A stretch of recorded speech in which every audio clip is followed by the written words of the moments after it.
lari kanan. Saya datang dari kanan, Anda lari ke kiri. Kenapa? Ya itulah orang ciri-ciri orang yang disesatkan kayak gitu. Baru kali ini saya mendengarkan Yesus bukan pencipta. Maksud saya gini, Bang. Pada dasarnya kan pencipta itu kan Sang Bapa. Nah, terus? Nah, nggak bisa kita katakan kalau Yesus itu, Sang Firman itu adalah pencipta, karena memang sumbernya itu kan tetap dari Bapa. Kalau analogi berarti Yesus ciptaan. Berarti Yesus ciptaan. Ya, Firman bukan ciptaan sih. Nah itu, tengoklah kan. Dihantam dari kiri lari ke kanan, kanan lari ke kiri, bawah lari ke atas, atas. Kapan Anda bisa jujur terhadap diri Anda? Kapan? Maksud saya, Bang, itu ke sumber primernya, Bang, merujuk ke Sang Bapa itu. Jadi kalau begitu di luar pencipta, gitu aja. Di luar pencipta itu ciptaan. Siapapun itu. Hanya ada satu hakikat yang tidak diciptakan, yaitu Sang Khalik yang mencipta.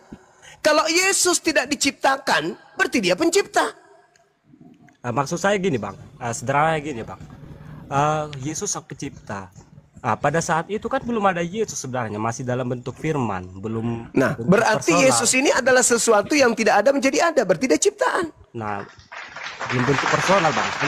Nah, berarti dia ciptaan kan? Dia wujud baru, dia pribadi baru, berarti dia adalah ciptaan. Masalahnya, Anda akan dipaksa oleh roh yang ada di dalam diri kalian untuk menyangkali itu. Jangan mau, jangan mau. Yesus kita itu adalah Tuhan. Padahal sebenarnya yang Anda pertahankan ketuhanannya bukan anak Maria, melainkan roh yang bercongol di dalam diri Anda itu yang ngaku-ngaku Kristus yang datang pada kalian. Gimana, Bang, mengelola kata ini, Bang? Bapa itu sebenarnya dasarnya kan, terus berfirman. Nah, apakah firman itu ciptaan? Memang firman itu diproduksi oleh Sang Bapa. Terus apakah firman itu layak dikatakan ciptaan?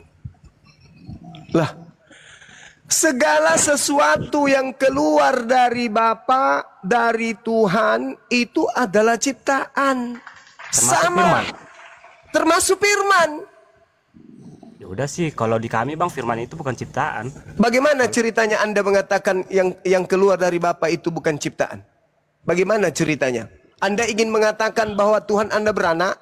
Bukan, karena definisi ciptaan, Bang, menurut kami itu bukan yang keluar dari Bapa, tetapi yang dibilang-bilangi, jadi gitu. Lah, ketika kemudian Yesus ingin diadakan di muka bumi, dia punya awal kan? Apa yang menjadi firman yang keluar dari mulut Tuhan? Hubungannya dengan Yesus apa? Ibaratnya gini lah, Bang, biar simpel. Jangan ibarat dulu. Suara Abang itu ciptaan nggak? Ciptaan Abang? Ciptaan. Itu ciptaan. Ya udah sih, kalau memang kayak gitunya definisi Abang, ya udah sepakat aja gitu. Nah, sekarang begini. Ketika Yesus belum ada di bumi, apa yang mendasari awal kali yang Tuhan lakukan sekaitan dengan akan diadakannya Yesus? Apa yang Tuhan lakukan? Ya nggak tahu, Bang. Lo kok nggak tahu? Inilah kalian. Padahal jelas-jelas apa yang Tuhan lakukan sebelum ada Yesus yang berhubungan dengan akan diadakannya Yesus. Apa yang Tuhan lakukan? Waduh, berat pertanyaannya, Bang. Bukan berat. Anda saja yang tidak sampai ke sana, karena nggak mau sampai ke sana. Soalnya kan nggak tahu aku apa yang dilakukan. Kok nggak tahu? Bulan ke-6 siapa yang datang kepada Maria? Oh, bicara tentang itu ya. Ya, siapa yang datang kepada Maria? Malaikat. Untuk apa dia datang? Untuk memberi kabar. Nah, itulah permulaannya. Pada mulanya adalah kabar. Kabar yang keluar dari Bapa. Bukan Yesus yang keluar, tapi pemberitaan. Wahai Maria, Bapa ingin engkau hamil. Itu pada mulanya firman yang keluar dari mulut Tuhan disampaikan oleh Roh Kudus kepada Maria agar Maria hamil dan melahirkan seorang manusia bernama Yesus. Yesus ciptaan. Bang Zuma, firman Allah sama Allah berfirman sama enggak? Sama. Nah, terus kalau di kejadian nanti kalau apa aku mau mandi dulu. Aku ya mandi. Ya, jangan pakai air sagu, Bang, ya. Pakai air yang bersih. Pakai solar kok, Bang. Allah berfirman, Tuhan berfirman, dan firman Tuhan itu ya sama. Apa bedanya? Enggak gini, Bang. Kalau penciptaan di kejadian 1 ayat 20. Itu firman Allah yang menjadi manusia, apa Allah yang berfirman maka jadilah manusia Adam? Jelas Tuhan yang berfirman, maka jadi Adam. Iya betul. Nah, Berarti kan bukan terus firman yang berteofani menjadi Adam kan? ya memang bukan. Yesus juga begitu. Yesus juga begitu. Jadi kalau kita narasikan nih pakai ilmu filsafat, ngerti filsafat nggak ente? Ngerti kan ya? Tahu dikit. Tahu dikit. Ah, filsafat itu adalah teori berpikir sampai ke akar-akarnya. Nah, mari kita teorikan tentang Adam. Kalau kita teorikan menurut ilmu filsafat tentang Adam ini, maka Adam akan terurai. Adam ini pada mulanya adalah firman yang bersama-sama dengan Bapa. Lalu firman itu menjadi manusia Adam. Itu kan di Yohanes 1 ayat 1 Bang. Itu kalau kita berbicara filsafat, Bung. Yohanes 1 nomor 1 itu adalah filsafat himne Plato. Sampai nomor 14. Firman itu telah menjadi daging. Sama ketika Tuhan berkehendak, aku hendak menciptakan manusia di atas muka bumi, supaya dia menjadi penguasa baik ikan-ikan di laut, burung-burung di atas udara, dan hewan yang melata di bumi. Itu firman kan? Lalu apa yang terjadi setelah itu? Berproses. Endingnya Adam. Nah, mari kita berfilsafat. Adam pada mulanya adalah firman yang bersama-sama dengan Bapa, lalu kemudian menjadi daging, jadilah Adam. Sama seperti itu. Tuhan berfirman, aku hendak menciptakan manusia dari seorang perawan bernama Yesus, dan hendaklah manusia ini dinamai Yesus. Berproses gak firman itu? Berproses. Jadi enggak daging? Jadi berarti pada mulanya adalah firman. Bukan firman menjadi manusia, tapi kehendak Tuhan yang teraplikasi menjadi manusia. Sama seperti Mazmur 33 nomor 9, Yesaya 55 nomor 11. Firman yang keluar dari mulutku tidak akan kembali kepadaku dengan sia-sia sebelum melaksanakan apa yang aku perintahkan. Aku hanya memberi perintah, maka semuanya jadi. Kalau menurut Innama Abang sama ya? amruhu idza arada syai'an ayyakul lahu kun fayakun. Sama. Oke Bang. Kalau menurut Abang berarti Allah berfirman sama Allah sama gitu ya berarti. Sama. Allah berkata dan perkataan Allah itu sama. Anda berkata dan perkataan Anda itu sama. Anda bukan perkataan, perkataan bukan Anda. Tetapi Anda yang menjadi sumber. Sama seperti pabrik. Pabrik mobil bukan mobil, tetapi mobil berasal dari pabrik. Perkataan bukan Allah, tetapi perkataan berasal dari Allah. Perkataan bukan mulut, tetapi perkataan berasal dari mulut. Mulut bukan perkataan, perkataan bukan mulut. Dua pribadi yang berbeda. Tetapi ada yang menjadi sumber, ada yang menjadi produk dari sumber. Yesus adalah produk dari sumber, sedangkan sumbernya adalah Bapa, Sang yang Maha berfirman. Dia mengatakan hamil, hamil Maria. Lahir Yesus, lahir Yesus. Tak ada yang bisa menghalangi itu. Kesalahan Kristen karena mendudukkan filsafat Yunani sebagai sumber ketuhanan kepada Kristus. Sehingga ketika Paulus mengatakan bertemu Kristus, maka segala-galanya yang berbau politeisme, animisme, Anda rangkul, Anda imani. Inilah yang terjadi. Maka ditertawakan oleh orang berakal. Kok Tuhannya orang Kristen itu berubah menjadi manusia, mati dibunuh oleh manusia, dan Anda akan ngotot di situ. Kenapa Anda ngotot? Karena ada roh yang Anda katakan Roh Kudus di dalam tubuh kalian yang sesungguhnya bukanlah Roh Kudus. Jangankan Roh Kudus yang dipalsukan, Yesus Kristus pun dipalsukan. Makanya Yesus mengatakan apa di dalam kitab saudara? Kristus palsu dan nabi palsu akan datang melakukan banyak mujizat sekiranya mungkin menyesatkan orang pilihan. Kalau murid pilihan saja akan disesatkan, bagaimana ente? Jadi gini Bang, kalau menurut Bang Zuma, firman itu sudah ada bersama Allah apa yang memang diciptakan? Yang ada pada Allah itu kalam, bukan firman. Iya. Yang ada pada diri manusia itu adalah mulut, bukan perkataan. Mesin yang ada pada diri Allah itu sifat. Sifat apa? Sifat kalam. Apa itu? Sifat berkata-kata.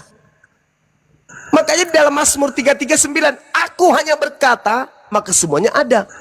Karena Tuhan hanya memberi perintah. Dia maha memberi perintah, dia maha berkata-kata. Apapun yang dia katakan akan terjadi. Yesaya 455 nomor 11. Jelas itu. Innama amruhu idza arada syai'an ayyakula lahu kun fayakun. Ketika Tuhan hendak menciptakan, mengadakan sesuatu, maka Tuhan hanya berkata, jadi maka jadi. Itu. Makanya Yesus mengatakan apa, Bung? Untuk membenarkan ucapan saya ini, Yesus mengatakan apa? Coba Anda baca Yohanes 8:42. Aku keluar dan datang dari Bapa, dan aku datang bukan atas kehendakku sendiri. Berarti bukan yang maha berkehendak yang menjadi daging. Bukan sang firman yang menjadi daging, bukan. Tetapi sang firman berfirman untuk supaya sembarang aja semua tuh ngawur kau itu semua. Jelaskan apa kau Udah paham aku apa? turun ya. Thank you ya. Iya, makasih Bang Heri. Thank you. Kenapa kau kawan? Kenapa? Sulit pakai otak itu, sulit. Justru Mahal saya pakai otak. otak, makanya yang Anda omong tuh nggak masuk otak saya, maka saya Oh, berarti otak Anda rusak. bukan otak Anda yang ngaco itu, otak Anda itu. Oke. Firman itu Iya, manusia Anda atau bukan? Ngaco Anda itu. Firman itu manusia atau bukan?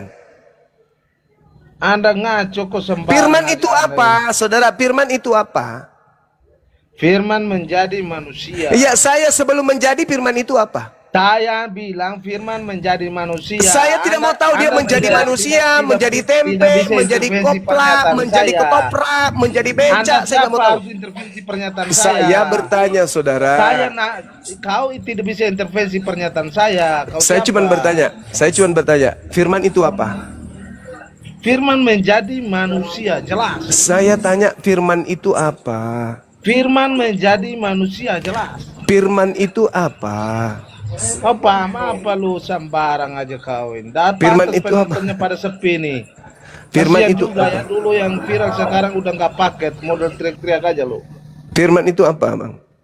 Model teriak-teriak aja kawin. Iya, firman itu apa? Saya ingin tahu dari Anda ini firman itu apa?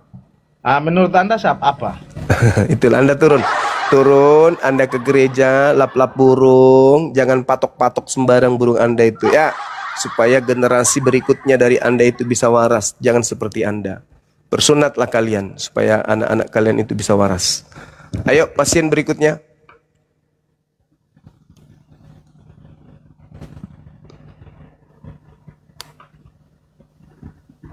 Hoi.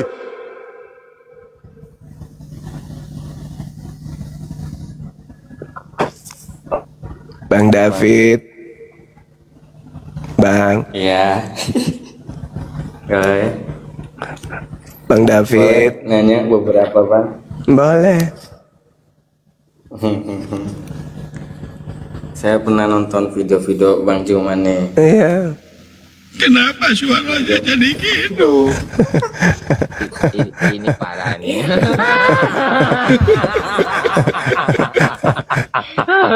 Tenang. Ayo. Bertanya, Bang. Boleh. Bang Zuma kan ingin mencerdaskan, Iya. menyelamatkan orang-orang Kristen ya. Iya, Masya Allah. Iya. Gimana? Kenapa Bang Zuma hanya menyelamatkan orang Kristen? Kenapa tidak menyelamatkan terhadap agama Hindu, Buddha gitu, Bang? Kenapa hanya Kristen aja gitu? Iya. Di dalam ajaran agama Islam itu dikatakan begini.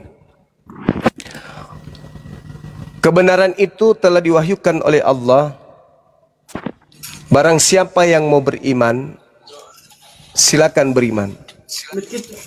Barang siapa yang mau kafir, silakan kafir. Nah, ketika Al-Quran menarasikan seperti itu, artinya bahwa umat Islam ini diperintahkan oleh Allah untuk menyampaikan. Ud'u ila sabili rabbika bil hikmah. Sampaikan kebenaran itu kepada manusia dengan cara yang hikmah. Kenapa tidak sampai ke Hindu? Kenapa tidak sampai ke Buddha? Karena ring pertama itu adalah Kristen. Kok bisa? Ya, karena Kristen itu masuk ke dalam jantung pertahanan umat Islam dengan cara mereka mengambil istilah-istilah dari Islam, lalu mereka ajarkan kemudian di tempat mereka. Selain itu, mereka keluar dari rumah-rumah ibadah mereka ke pelosok, nyamar-nyamar seperti Islam untuk memurtadkan orang. Kalau orang Hindu, tidak ada upaya menghindukan orang Islam. Orang Buddha, tidak ada upaya membudakan orang Islam untuk menjadi Buddha. Tapi kalau orang Kristen, seluruh upaya dan kekuatan mereka lakukan untuk mengkristenkan orang Islam. Sampai sini paham, saudara? Paham. Nah, gitu. Lanjut. Ya, lalu pertanyaan lagi nih Bang. Iya. Apakah ada Allah SWT menurunkan kitab selain Zabur, Taurat, Injil, Al-Quran?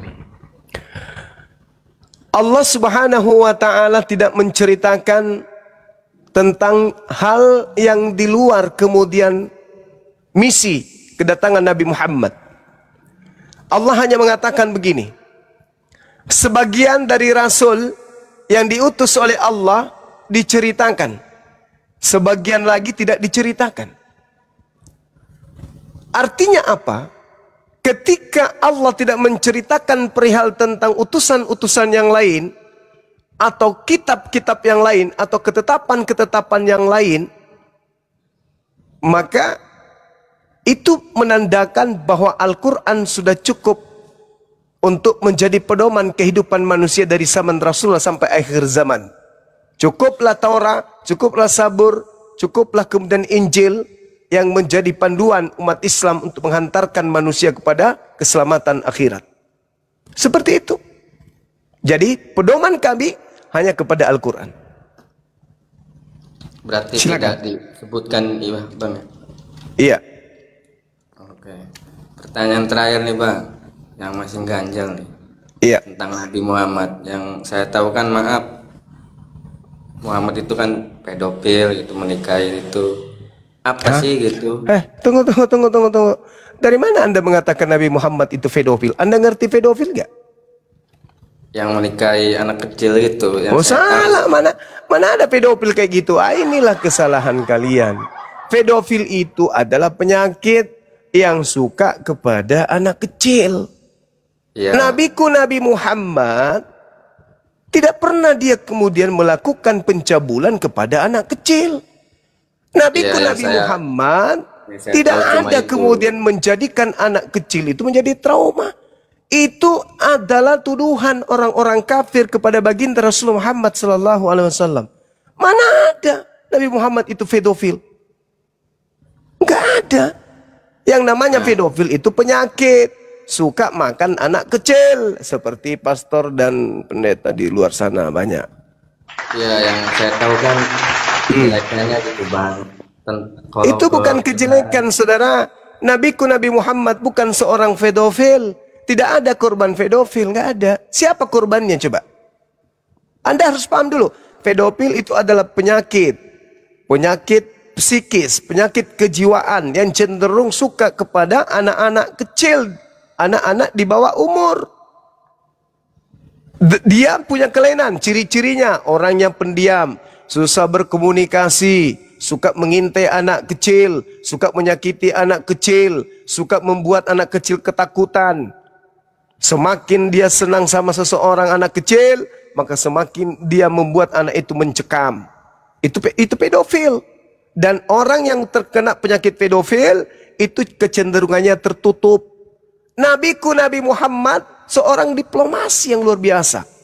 Dia adalah seorang pemimpin, dia seorang raja, seorang presiden, pemimpin perang. Kok bisa dituduh pedofil? Itu penghinaan, Bung. Nggak ada Nabi kami itu pedofil, nggak ada. Itu jangan disimpan di dalam otak kalian itu. Kalau Nabi Muhammad itu pedofil, tidak sampai ajarannya ke kita. Orang Arab yang sangar, yang keras, kasar, yang akan mengeksekusi beliau. Buktinya, jangankan pada saat hidup, beliau sudah mati saja, mereka tidak ridho, tidak ikhlas mayatnya dikuburkan. Saking cintanya kepada sosok yang mulia ini. Kok dibilang pedofil? Orang kaya di atas muka bumi ini, orang yang paling kita cintai di atas muka bumi ini, bahkan orang tua kita saja, yang kita cintai, yang membesarkan kita, yang melahirkan kita, kalau mereka sudah meninggal, semalam mayatnya di rumah, masih kita tahan. Tapi kalau 2 malam, sudah 3 malam di rumah mayatnya, itu sudah mulai aneh, berasa. Padahal itu adalah orang tua kandung kita. Baginda Rasulullah Muhammad sallallahu alaihi wasallam, umatnya, para sahabatnya tidak mau Nabi Muhammad dimakamkan. Saking cintanya. Kenapa? Karena manusia ini adalah manusia yang paling mulia akhlaknya di antara seluruh manusia. Jadi yang Anda dengarkan itu cuma fitnah. Tidak mungkin sejazirah Arab tunduk kepada beliau kalau dia memiliki sifat tercela satupun. Itu hanya fitnah itu. Siapa korbannya? Siti Aisyah. Siapa wanita yang paling mencintai Nabi Muhammad? Siti Aisyah. Lalu, mana korban pedofil? Korban pedofil itu, jangankan melihat pelakunya terhadap dirinya, jangankan serumah, melihatnya saja, mendengarkan namanya saja, anak itu akan trauma, anak itu akan mendekati kegilaan. Ini Siti Aisyah, manusia yang sangat cinta kepada Nabi Muhammad. Berarti dia bukan korban pedofil. Kalau begitu tak ada korbannya. Lalu kenapa orang-orang mengatakan beliau pedofil? Karena mereka putus asa, kecewa, tidak mampu membendung manusia yang berbondong-bondong memeluk ajaran Nabi Muhammad. Maka satu-satunya cara adalah memfitnah Nabi Muhammad dengan hinaan-hinaan yang tak berdasar. Mana korban pedofil? Nggak ada. Siti Aisyah adalah wanita yang sangat cinta kepada suaminya. Buktinya, dia menghafalkan lebih dari 2000 hadits. Bagaimana mungkin seorang korban pedofil akan menghafalkan perkataan-perkataan orang yang menjadi pelaku terhadap dirinya? Gak mungkin. Tapi buktinya, Nabi Muhammad meninggal dalam pangkuannya. Lah, kok jadi korban pedofil? Berhenti tuh, berhenti. Jauhkan pemikiran Anda terhadap tuduhan kepada Nabi Muhammad. Itu nggak ada. Lebih baik Anda mengkaji Lukas 11 nomor 27. Lebih baik itu Anda kaji. Kebenaran gitu. Iya. Jangan Anda mengatakan sesuatu yang Anda tidak paham. Lalu adakah pengorbanan Nabi Muhammad itu kepada umatnya, Bang? Ada. Ada. Dia korban segala-galanya. Harta benda dia korbankan untuk supaya ajaran Islam ini sampai di akhir zaman. Nyawanya kemudian dikorbankan. Ikut perang beberapa kali. Yesus pernah perang nggak? Nabi Muhammad ikut perang, memimpin perang. Nabi Muhammad berjuang bersama dengan para sahabatnya. Untuk apa dia berjuang? Untuk supaya menegakkan ajaran Islam kepada seluruh umat manusia. Yesus pernah nggak? Enggak pernah. Dia cuma menunggu makhluk yang mati. Setelah orang itu mati, masuk ke dalam kubur, dia rasuki, lalu dia keluar pada hari ketiga. Akulah Yesus yang telah diberi kekuatan. Pergilah ke seluruh dunia. Jadikanlah seluruh makhluk menjadi pengikutku. Cuman gitu doang. Pernah sih dia berjuang menenteng anak Maria naik ke bumbungan bait suci. Pernah sih dia berjuang membawa anak tirinya Yusuf ke pinggir jurang, lantas mengatakan, hei, buang dirimu ke bawah, jatuhkan dirimu ke bawah. Jika engkau benar adalah anak Tuhan, maka Tuhan akan mengutus malaikatnya agar menatang engkau di kakinya, agar di tangannya, agar kakimu tidak terantuk kepada batu. Sayangnya si Yesus tak mampu membuat berdaya, tidak mampu memperdaya, maksud saya, anak Maria ini. Sehingga Yesus Kristus itu kecewa, mundur dia dari mencobai anak Maria. Sehingga apa dikatakan di situ di Lukas 4 nomor 13. Yesus Kristus mundur dari mencobai anak Maria, lalu menunggu waktu yang tepat. Si Yesus menunggu di pojokan. Begitu ada tragedi penyaliban, anak Maria diselamatkan, yang menjadi manusia terkutuk ini turun di bawah perut bumi. Masuklah Yesus Kristus ke situ. Lalu pada hari ketiga dia keluar. Kepadaku telah diberi kuasa. Akulah Yesus. Sang bintang timur. Padahal yang asli sudah terangkat ke langit. Berkarya dia, leluasa dia menjual dan memakai nama Yesus supaya mendapatkan pengikut. Lahirlah 2 miliar lebih pengikutnya. Na'udzubillah tsumma na'udzubillah. Kalian pengikut Yesus palsu, bukan pengikut anak Maria. Jikalau sekiranya kalian pengikut anak Maria, tentu kalian berdarah Yahudi.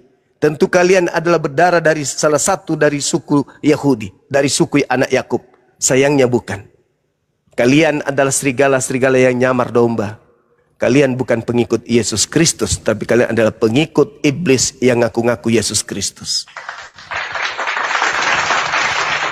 Semoga kalian sadar. Silakan. Baik, terima kasih. Itu saja Bang. Oke, sip. Silakan yang lain.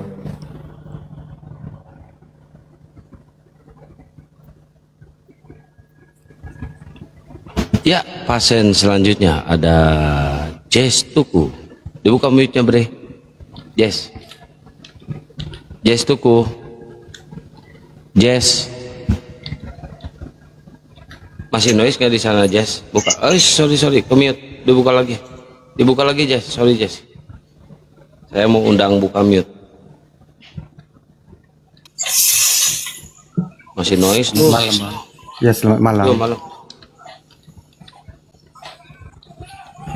Ya, silakan Jess. Oh, bisa bertanya Bang? Bisa. Satu pertanyaan 20.000. 50.000 nanti saya tambah Bang. Oke, silakan. Oke Bang. Kalau masuk Islam kan, untuk mengimani Islam itu kan ada syahadat gitu bukan Bang, betul? Oke. Syahadat itu kan ya. Syahadat itu kan untuk penegasan iman, pengakuan iman, persaksian kita kepada Tuhan pencipta itu Allah, kan begitu. Jadi yang saya tanyakan di sini Bang, apakah harus mempercayai Tuhan satu-satunya, Dia adalah Allah? Haruskah menyetarakan Dia dengan ciptaannya seperti Muhammad? Oke. Boleh saya jawab? Silakan Bang. Iya. Tolong dipahami syahadatain itu apa.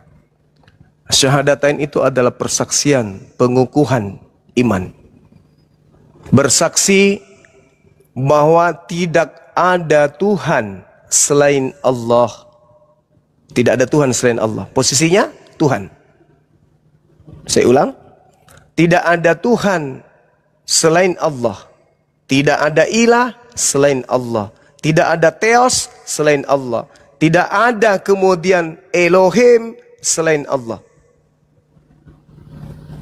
Dan bersaksi Nabi Muhammad adalah Rasul, utusan Allah. Mana yang disetarakan di situ? Nggak ada. Satu Tuhan, satu utusan Tuhan.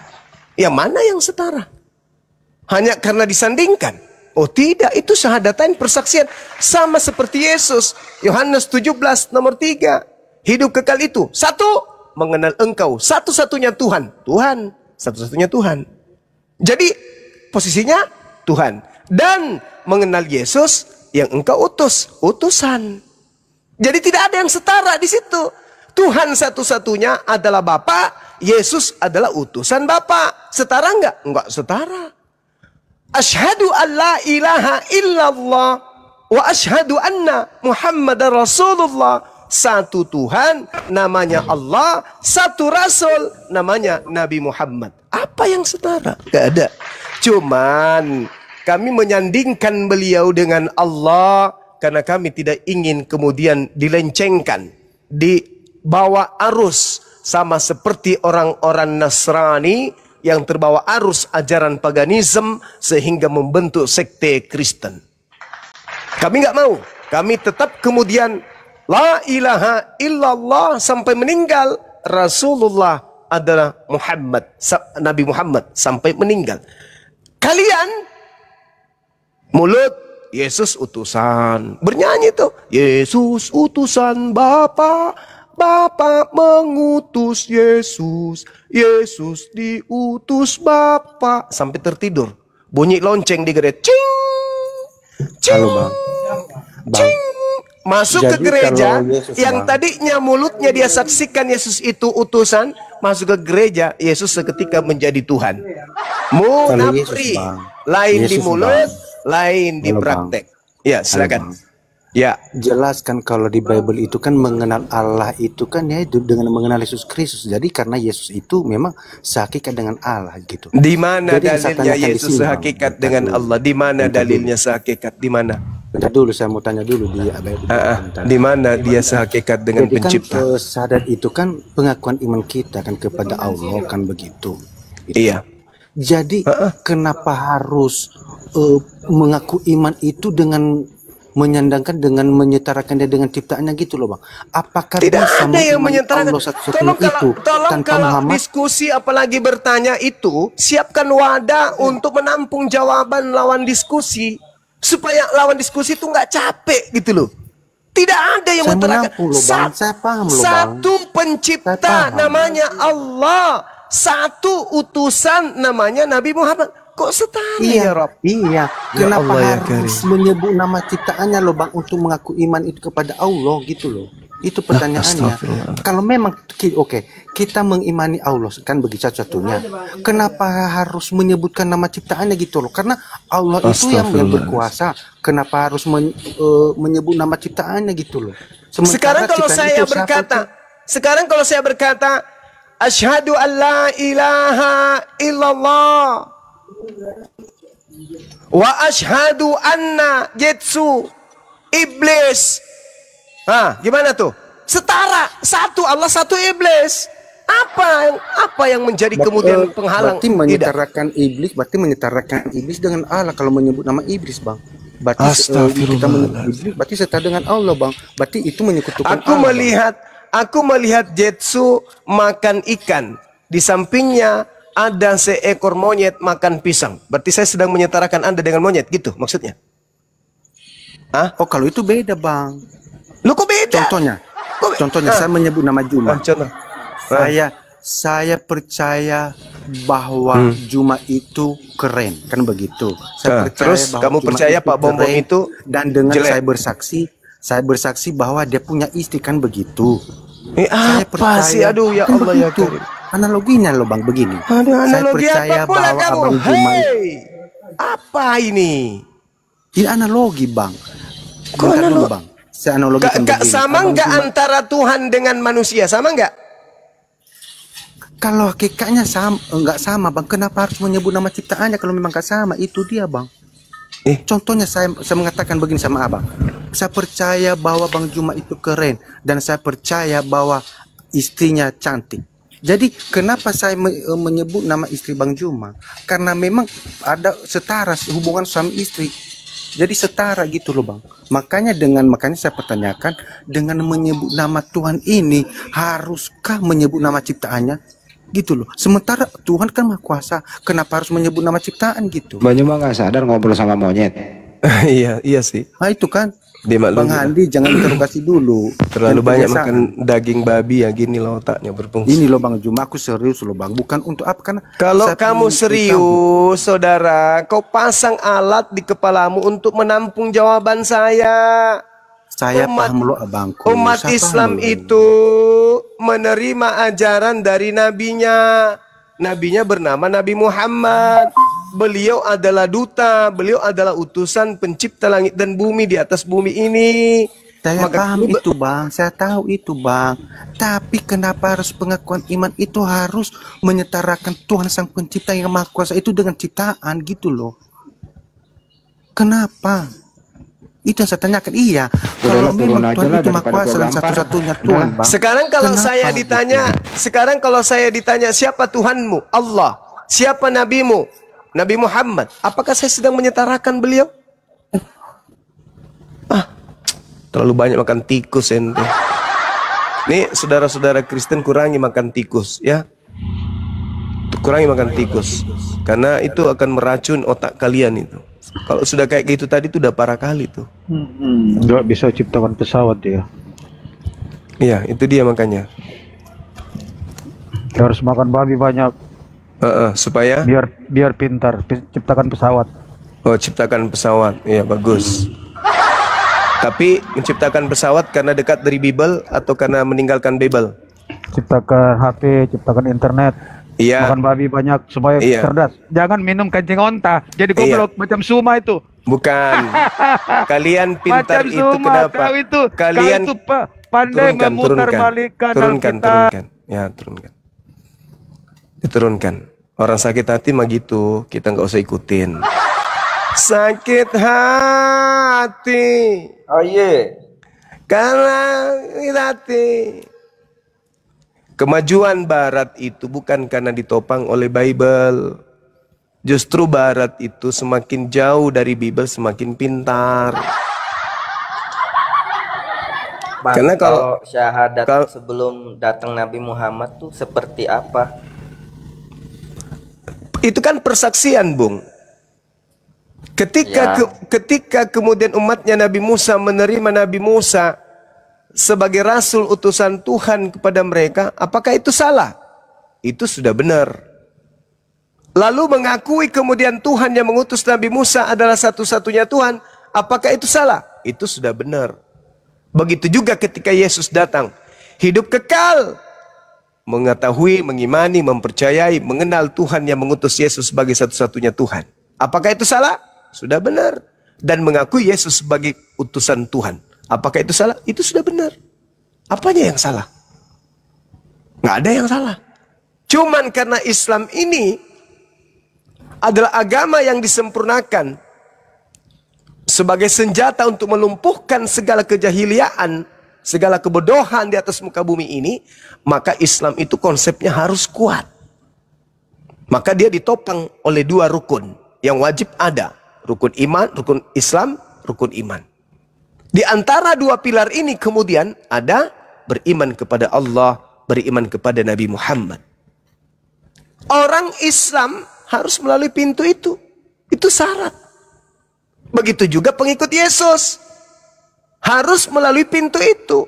Apa itu? Mengakui Tuhannya Yesus satu-satunya Tuhan. Dan mengakui Yesus itu hanya utusan Tuhan. Sedangkan Kristen tidak ada di pintu itu. Kristen malah menjadikan Yesus dan Bapa itu sehakikat. Nah, makanya tadi penanya yang terakhir yang turun itu menganggap bahwa kami ingin sama seperti Kristen.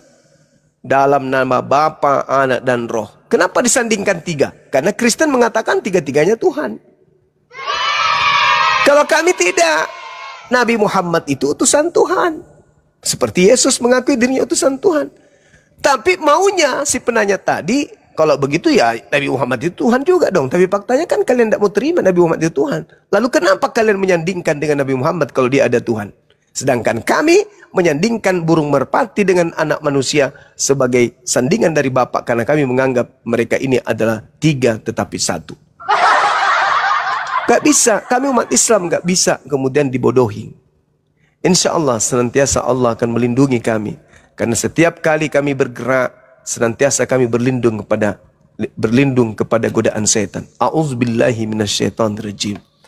Aku berlindung kepada Allah dari godaan setan yang terkutuk, yang naik di komal ini. Gak bisa bang, gak bisa. Kami bersyahadat mendudukkan perkara pada kadar yang seharusnya.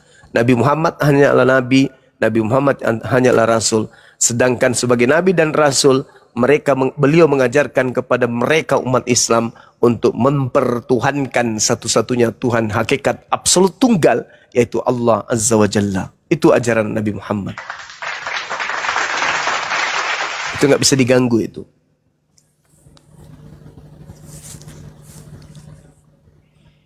Kalau itu bang, kalau di Islam tuh wanita yang istiqomah itu yang menjaga auratnya. Lalu kalau dia pergi ke tempat kelahiran Nabi Muhammad itu di Mekah, gimana pas saat umroh itu kan dia pasti bersentuhan tuh bang. Mereka bersentuhan tapi bukan bermaksiat kan? Itu pun mereka terjaga. Niatnya mereka itu adalah beribadah kepada Allah. Kalau berwudu itu batal nggak kalau di situ? Iya, batal lah. Kan di situ kan beribadah di situ. Iya, kan? tapi kan mereka bersentuh, kalaupun harus tersentuh, kan mereka tidak langsung bersentuhan kulit. Wanita kan pakai hijab. Begitu mereka bersentuhan kan tertutup kain. Itu tangannya tuh ada yang tidak tertutup. Kalau ada tersentuh kan bukan karena sengaja. Dan ada banyak tempat wudhu, kan bisa wudhu kembali.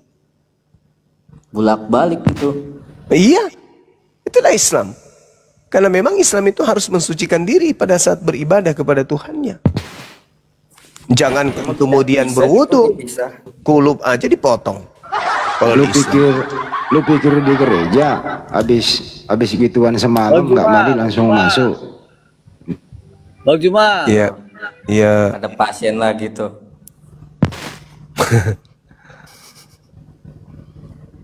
Kenapa Jerry?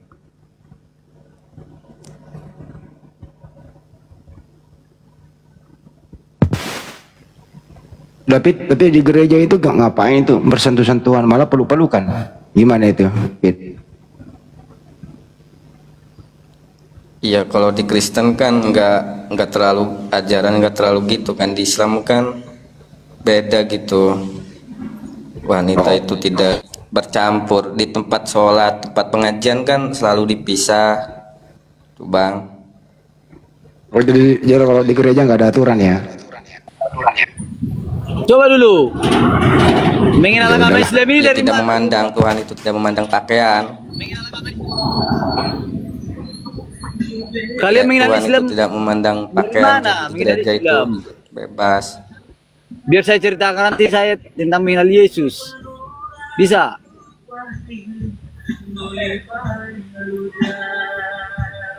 Ada nggak mujizat di Islam? Ngomong apa ini? Enggak, saya tanya. Ada nggak mujizat di Islam? Jadi ini habis keseruduk babi. Keseruduk babi. Ini udah kalah debat kayak gini lah orang Muslim ngomongnya. Ngomong apa kamu ini? Ngawur. Enggak, gini secara logika kita mengenal agama itu dari mana asalnya? Coba dulu. Ya dari yang membawalah. Kami mengenal Islam dari Nabi kami, Nabi Muhammad. Kalian mengenal kan Kristen? kan? Kalian mengenal Kristen? Siapa yang ngajarin? Siapa yang ngajarin kalian agama Kristen? Kalau kami jelas Nabi Muhammad. Yang ngajarin kalian agama Kristen siapa? Kalau kami Kristen, nyata dan fakta. Yang ngajarin agama Kristen siapa? Gini, biar aku ceritain sama kau. Pertanyaan saya, yang mengajarkan agama Kristen siapa?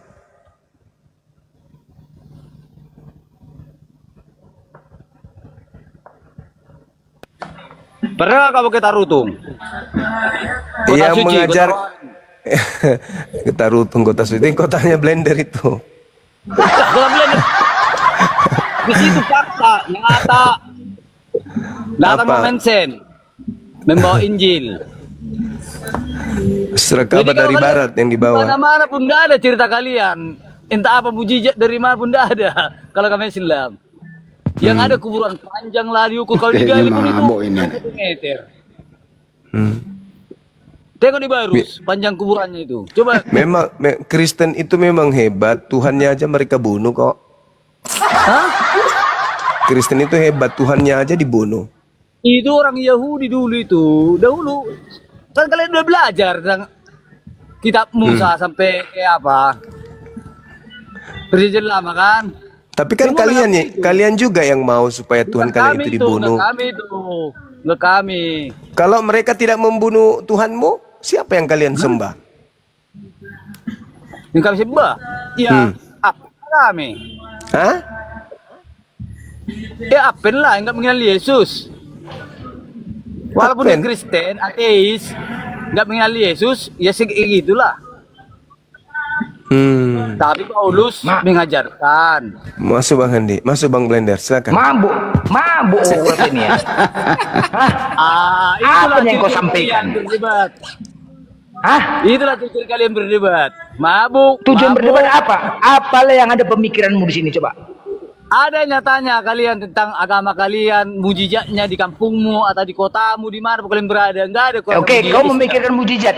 Yang kau andalkan mujizat Yesus bisa menghidupkan orang mati, itu yang kau andalkan. Makanya kau jadikan Tuhan. Enggak, no mention. Jadi, kota Tarutung. Kenapa no mention?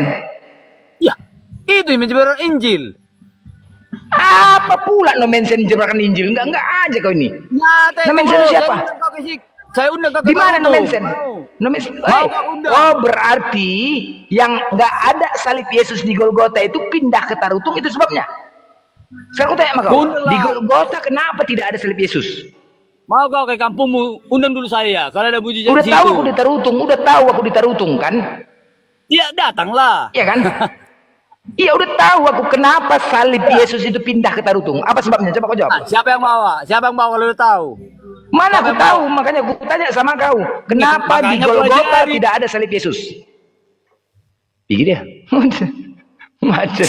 Masalah salib pula. Terjun payung. Enggak aja mabuk, janganlah mabuk Klenten. Diskusi nggak pernah ada yang beres.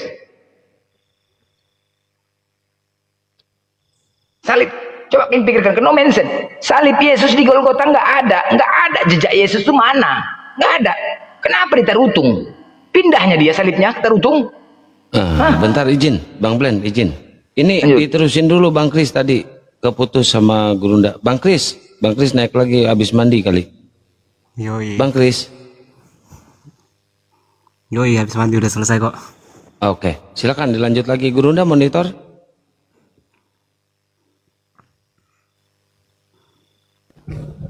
Iya, halo. Ya, silakan Bang Kris. Udah monitor. Ya, tadi pembahasannya apa? Udah lupa. Udah kecuci juga ingatan sama air tadi. Apa itu? Pembahasan tadi loh yang aku enggak sih Kris ini. Kau pun layar kau gelap kali. Kau terangkan dulu apa-apamu ini profilmu. Cemana kau mau terbuka pikiranmu? Cewek ini jomblo enggak ini Bang? Gelap kali pula layarnya. Jomblo kan? Iyalah, jangan gelap-gelap. Terangin sedikit biar terang akal tuh. Gelap-gelap gini pun gelap pula nanti kau dengar. Pasti. Beli masako dulu saya. Lanjut. Ini Bang Kris lanjut dengan yang Bang Blender. Silakan. Aduh, beli masako Bang Juma. Aduh. Benih aku lihat. Yang tadi itu Tarutung pula dibawa-bawa. Kena mention di Tarutung. Entah di mana. Cobalah. Kena mention di mana lah ada kitabnya ada no mention. Coba. Kan udah ngawur-ngawur kan. Ada di Bibelmu no mention. Terlalu no mention dibahas. Iyalah. Yang kayak gitu-gitu pulanya. Kau pun Kris gelap kali profilmu. Sengaja. Aduh, sengaja pula. Jangan kau gelap. Gelap nanti. Apa yang mau kau tanya? Enggak ada, cuma melanjutkan pembahasan tadinya tentang apa lupa. Melambai ini. Makanya Bang cuma mau cari masako. Apa yang mau tanya Kris? Nggak ada yang mau tanya. Melanjutkan diskusi tadi aja nya. Masalah tentang apa tadi itu ya? Oh, firman.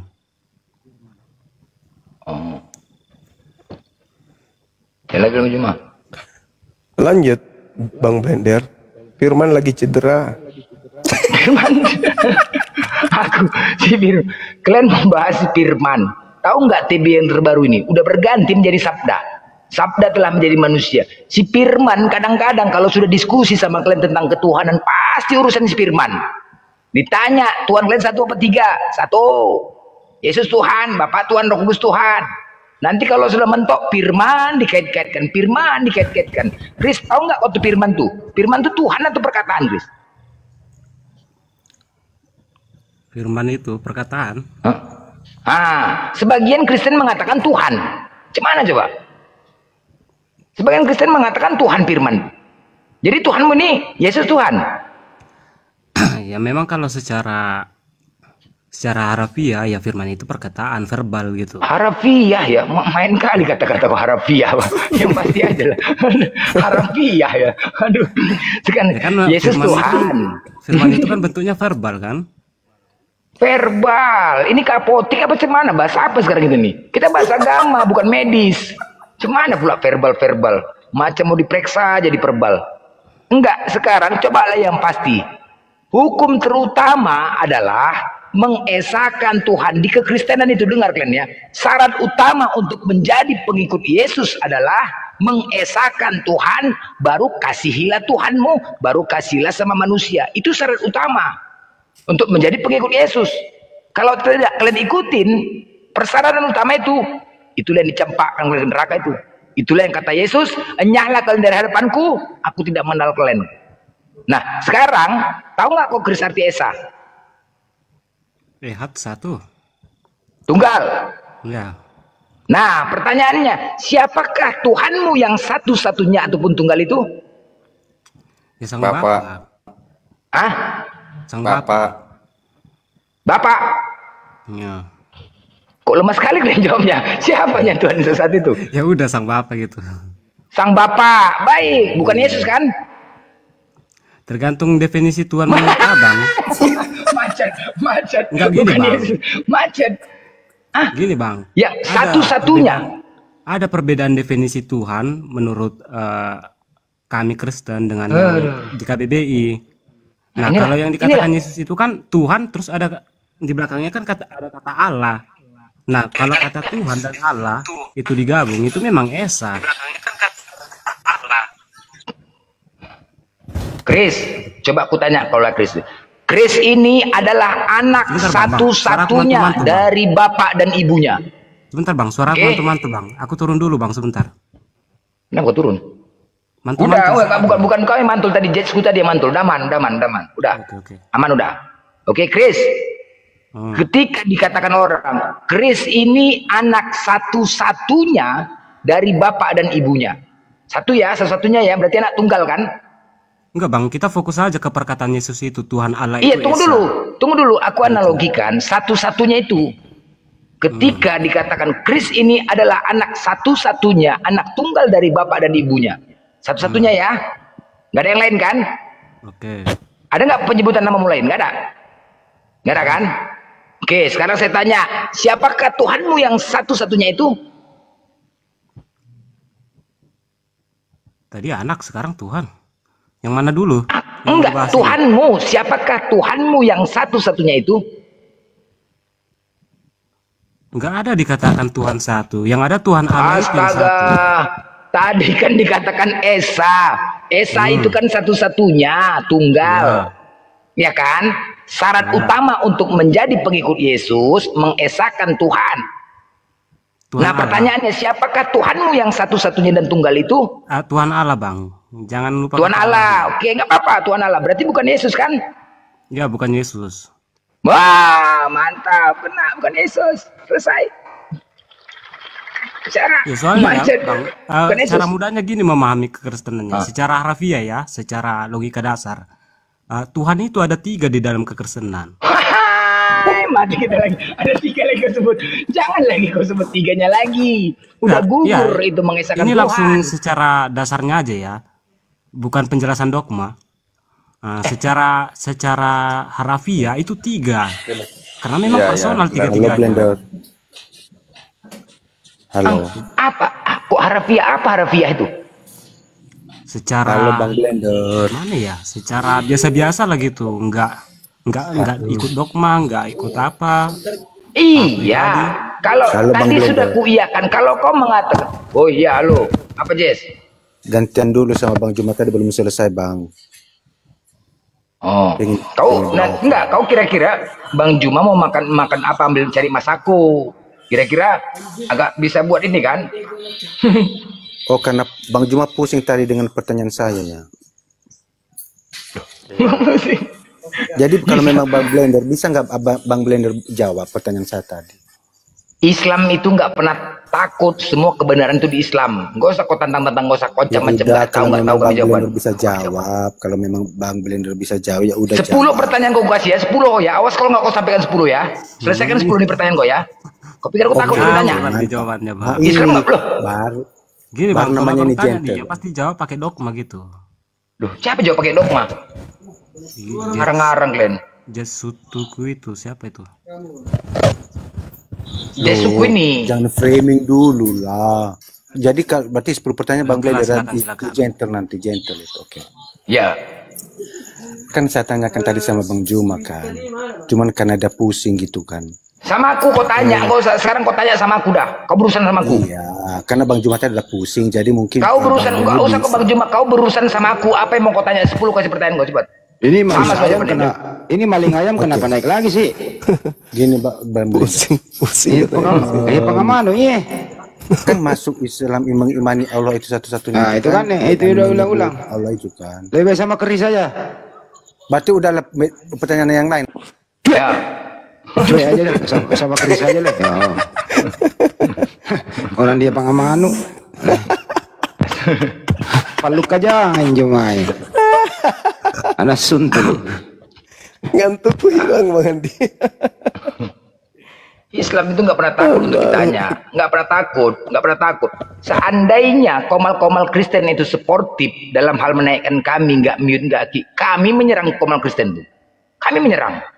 Tapi karena takut di mute, nggak ada, kebenaran itu milik Islam, jadi nggak pernah takut kami. Kalau ada sebuah datanya. Ya. Nah, penjelasan tentang Tuhan tadi ya. Nah, secara harfiah atau literal. Ya Tuhan itu di kekristenan ada tiga tempat kami mengabdi gitu. Kepada siapa kami mengabdi 100%. Jadi nggak muluk-muluk Tuhan satu tapi tiga, nggak usah dengarkan itu Bang. Kalau memang tiga di situ ada personal, ya udah tiga gitu. Tadi kan satu-satunya, kenapa kok katakan tiga? Oh itu Tuhan Allah. Jadi Tuhan itu Bang gini Bang. Tuhan itu kan maksudnya di dalam Kristenan itu kepada siapa kita mengabdikan diri 100% sepenuhnya gitu, mutlak. Nah ada Tuhan Allah, ada Tuhan Yesus, ada Tuhan Roh Kudus. Nah itu ada tiga. Itu Tuhan semua itu? Iya. Tiga Tuhanmu? Ya secara astaga tiga Bang. Tuhan itu tiga dalam kekristenan. Tiga Tuhannya? Iya. Jadi di antara tiga ini siapa yang kau sembah? Backingannya itu. Hah? Siapa yang kau sembah? Backingan. Ya berhubung karena yang paling apa ya Sang Bapa yang paling utamanya. Di gereja itu kan contohnya aku AKBP. Ya di gereja itu nyembah Bapa gitu. Aduh, makanya berarti gugur ya hukum terutama itu ya, gugur ya. Sudah gugur. Nggak ada yang gugur Bang. Nggak ada yang gugur. Ya, nggak ada yang gugur. Ya, mengesahkan Tuhan, sedangkan Tuhan kan tiga. Cumananya nih? Yesus mengatakan. Nggak ada yang bertiga Bang. Nggak ada yang bertiga. Tadi kan ada tiga Bang. Dengar Bang. Kan kata Yesus Bang, hukum yang terutama Tuhan Allah Esa satu. Ya benar gitu. Memang Tuhan Allah itu memang satu. Silakan jelasin. Kami pengen ngibul yang model baru. Silakan. Niat menjelaskan ininya juga kabur. Oke. Jadi nggak ada ya Tuhan bilang tiga. Tuhan itu satu Esa tapi Tritunggal dia. Ya.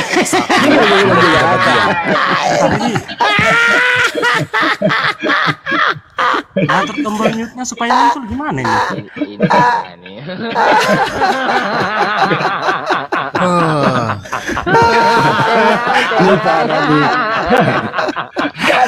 Gak ada satu tapi Tritunggal.